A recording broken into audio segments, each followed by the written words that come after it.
В Якутске растет количество беременностей среди несовершеннолетних. Сегодня в рамках Международного дня девочек в администрации Якутска прошел круглый стол, посвященный этой проблеме. В нем приняли участие представители школ, родители, а также столичное управление и Министерство здравоохранения республики. На круглом столе речь шла не только о медицинской стороне вопроса, но и о социальных проблемах, из-за которых возникает такая ситуация. Подробнее в материале Саргаланы Захаровой. Репродуктивное здоровье подростков признано одной из наиболее острых медико-социальных проблем нашего общества. Юные беременные составляют 4% из общего числа беременных женщин в республике.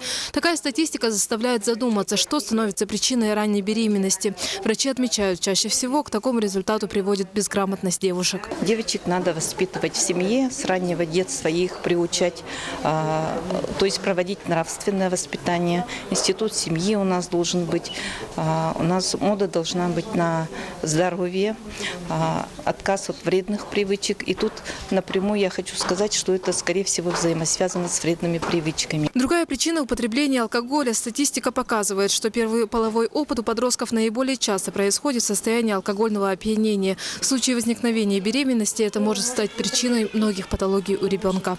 Влияние алкоголя на беременность чревато тем, что у девочек рождаются дети с пороками развития, с пороками мышечно-костной системы, с нервной системы, с пороками развития сердца. Врачи также обеспокоены не только увеличением количества беременностей среди подростков, но и абортов. Самым страшным последствием, к которому они могут привести – бесплодие. Является одной из дальнейших осложнений вот этих вот ранних юных абортов. Если вот воспаление, которое было не лечено, которое не профилактировано, да, оно потом, конечно, является семейной трагедией для многих пар.